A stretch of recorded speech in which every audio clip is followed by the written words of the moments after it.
Welcome to The Explainer. Today, we're diving straight into a really fascinating medical blind spot.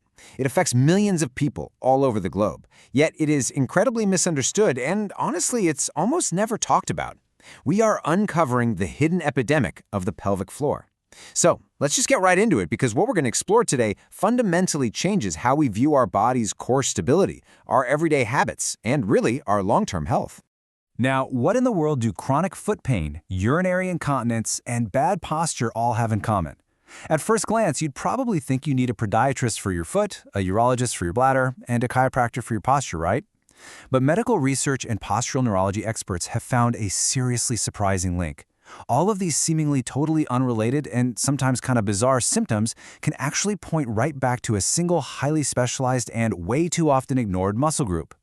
And it's not just a condition for the elderly or postpartum women either. Active, fit people of all genders are dealing with this simply because of modern lifestyle habits. To really wrap our heads around this, Dr. Marmak Shakib, who's a specialist in core pelvic floor therapy, uses this absolutely brilliant metaphor. She says, the pelvis is the house that the pelvic floor is the floor of. The crucial takeaway here is that we spend so much time focusing on the floor itself, but the floor can't just hold itself up. It's attached to the walls of the pelvis, and it's influenced by your spine, your hip joints, and basically everything that stabilizes that house. Simply put, if the house is unstable, the floor is going to crack. Let's actually look under the hood at the architecture here to grasp this. What we've got is a complex biological sling made up of deep and superficial pelvic floor muscles.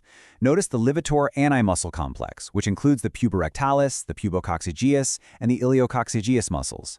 Together with the superficial urogenital diaphragm, these muscles literally form a hammock right at the bottom of your pelvis. They're on duty all the time, supporting heavy pelvic organs like the bladder, the uterus, the large intestine, and the rectum. They are under almost constant tension, working relentlessly just to maintain your continence and core stability. So what happens when things go wrong? Well, we end up with what's officially called pelvic floor dysfunction. This is a condition where the muscles and the connective tissue of the pelvic floor just become compromised. They might get stretched out from childbirth, weakened from aging, or hypertonic, which basically means they're holding way too much tension just from everyday lifestyle stress. When this biological sling fails, the structural load shifts, and that leads to voiding problems, organ prolapse, and some pretty severe pain. Moving right along into Section 1, low-tone versus high-tone dysfunction, because treating the pelvic floor is definitely not a one-size-fits-all kind of deal. We're looking at two total extremes here. Over on the left side, we have low-tone dysfunction.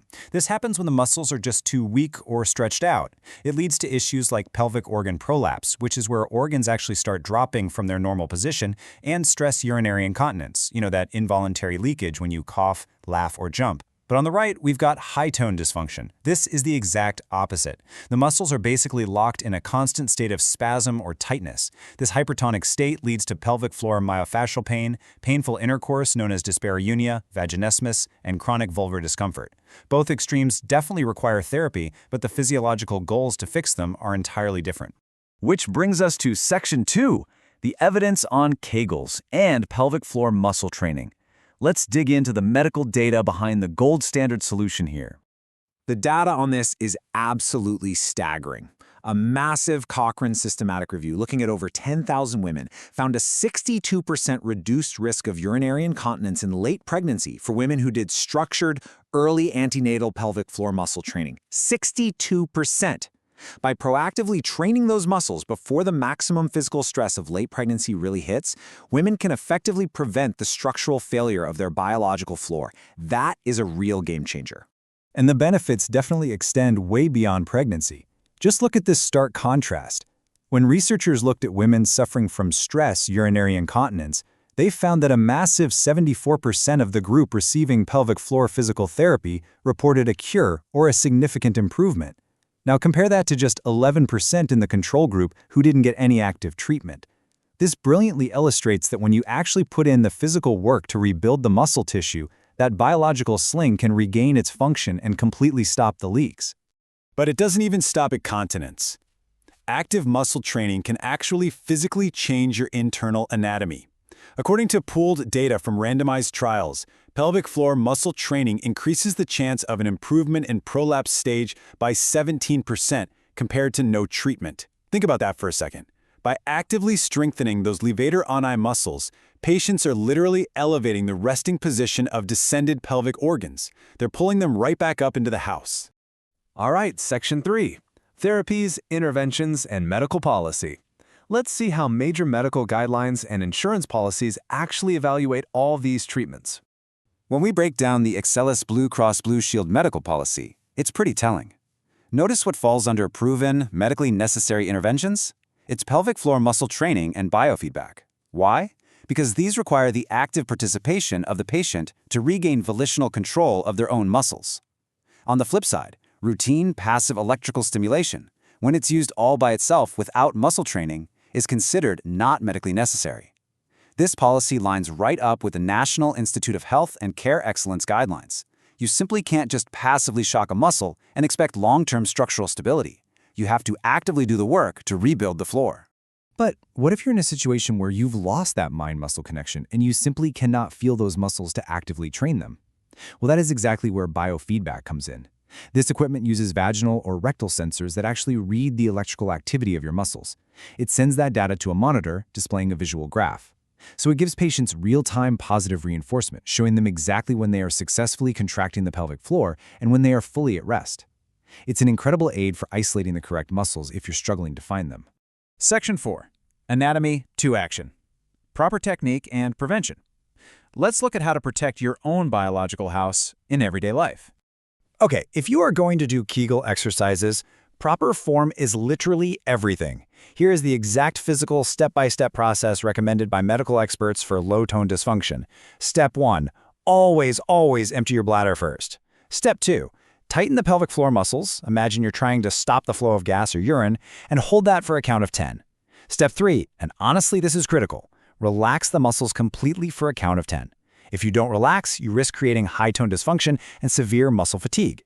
Step 4, repeat this 10 times, aiming for about 3 to 5 sessions a day.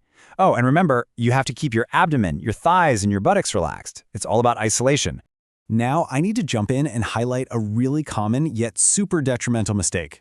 Do not make it a habit to practice Kegels while urinating. I know, stopping your urine stream once or twice is a handy little trick initially to locate and identify the correct muscles, but doing it regularly, that can seriously confuse your neurological voiding reflexes and lead to chronic bladder issues down the road. In short, don't try to multitask your bathroom breaks. Just practice when your bladder is empty. Beyond just the exercises, we really have to look at how we treat the house throughout our entire day.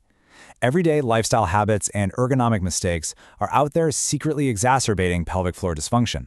Things like prolonged sitting on hard surfaces, a slouched torso, which, if you think about it, puts immense downward pressure right on those pelvic organs, bearing down forcefully to defecate, standing up while urinating for women, and honestly, above all, ignoring the symptoms.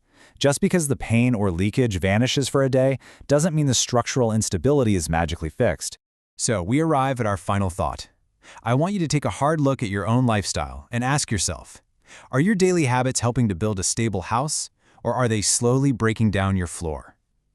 The pelvic floor is an incredible, highly resilient biological sling, but it absolutely requires the right posture, the right training, and the right awareness to support you through life. Take control of your pelvic health, pay close attention to the signals your body is sending you, and please, don't be afraid to seek out a pelvic floor physical therapist if your foundation needs some repair. Thanks for joining me on this explainer, and keep learning.